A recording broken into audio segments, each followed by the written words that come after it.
My dear friends, we find how Israelites wanted a king.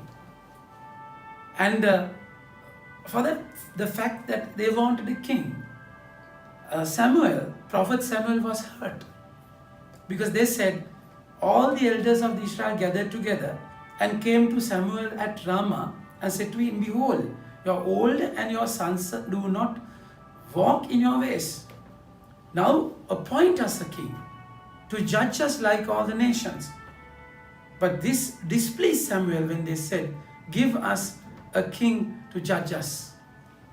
But then God said, you just do whatever, grant whatever, obey the voice of the people, all that they say to you. For they have not rejected you, but they have rejected me for being king over them. And that's exactly what happened. Because they wanted a king who would rule us, who ruled them. They wanted a tangible ruler. Israel, of course, it was a tribal, they had a tribal concept. They lived like tribes. So they are surrounded by many tribes. So they had a king, particular king, whom they can see, hear, touch.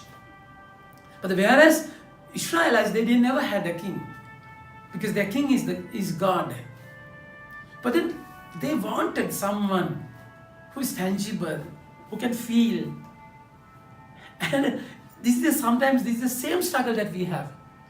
In journey to promised land, in the wilderness, when Moses went to the mountain to speak to the Lord, and they could not see Moses and hear God, so they had a bronze, they had a golden calf,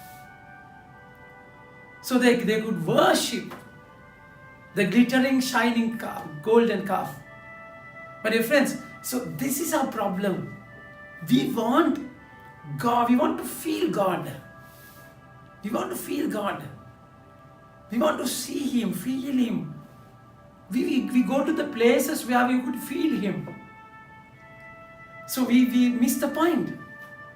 We miss the point because the Lord is saying, of course I will give you a king. He will take your sons and appoint them to His chariots and to be His horsemen to run before His chariots. And He will appoint Himself commanders of thousands and commanders of 50s, and some to plow their ground and to reap His harvests, and to make His complements of war and to equipments of the chariots. And He will take your daughters to be perfumers and cooks and bakers. And He will take the best of your fields and vineyards and olive orchards and give them His servants. And He will take the tenth of your grain and of your vineyards and give it to His officers and to His servants. So this is going to happen. This is going to happen. And that's exactly happened. Then the Lord said, you will be slaves, and in that day you will cry out because of your king whom you have chosen for yourselves. But the Lord will not answer you in that day. My dear friends, asking for trouble. We want tangible experiences. We want people. We want things more than God. We are calling for trouble. We are asking for trouble. We will come to a point where we are being enslaved to them. A paralytic is a person who cannot feel. One side is not working. So the world will make you paralyze you. The world will paralyze you. Then you won't be able to answer. I do what I don't want to do. So this is exactly what happened when your life becomes separated within God and mammon. So you become a paralytic. I want, but I can't. So you cannot serve both the masters. Two masters. So you can have only one king. Make him your king. So the king of the universe coming down to the world. My dear friends, he opened the sky and came down. And now today we find people, a paralytic could not go near the Lord, and many were gathered together, so that there was no more room, not even the door. And he was preaching the word to them. And they came bringing to him a paralytic carried by 4 men. And then they could not get near him because of the crowd. They removed the roof from above, and then, see my dear friends, they could not go closer because of the crowd. So there is a stumbling block within you because you are a paralytic, and outside of you because of the society, people. When Zacchaeus wanted to see the Lord, he was short.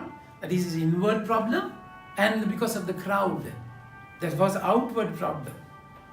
So you have to identify your problem within and without. So exactly what happened. So they had to break open without giving up. They had to break open, remove the roof from above, and they had to make an opening to let the bed on which the paralytic lay. So it's a decision to break, to make him your king, because you cannot do anything, because he broke the sky and came down, isn't it? He came down, and now it's our turn to lay our life before him. So we should have friends like those 4 people. We have to have friends who take us to the Lord without judging, without condemning, without trying to answering. No. So they should be the people who take us. Sometimes in our prayer lives, we find it difficult. As Moses was praying in the mountain, Aaron and Hur, they were both sides carrying his hands. Because when the hands were raised up, Israelites were defeating Philistines, Amaleks. And that's exactly what we have to do. The 4 people. And also we have to be that 4 people, those friends who take the person who is in trouble to the Lord. Not without answering, without judging. And then what happened? Lord saw their faith. Not only that, they also, this person is paralyzed.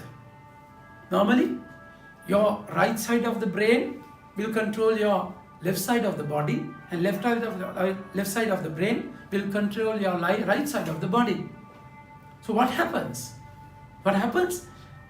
Now a blood clot or something will block away.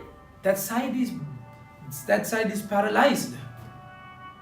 So everyone can see that one side cannot be moved, but they cannot see the blood clot. This is exactly what happened. Jesus saw the reason. Root that blood clot is the sin.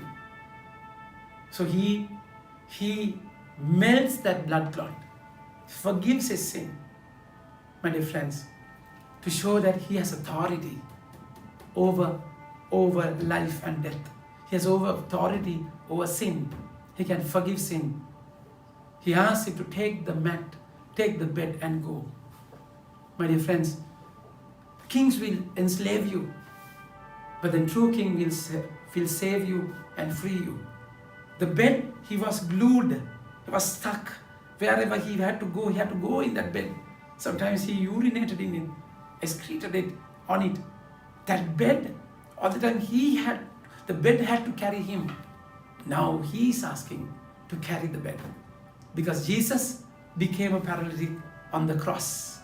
He was paralyzed with nails. He could not move them. And Jesus is asking, now I will take your cross. I will take your curse. And now you are free. Go, because I will take the cross and I will lay on that bed like a paralytic, because I want you to be free. Amen. May God bless you.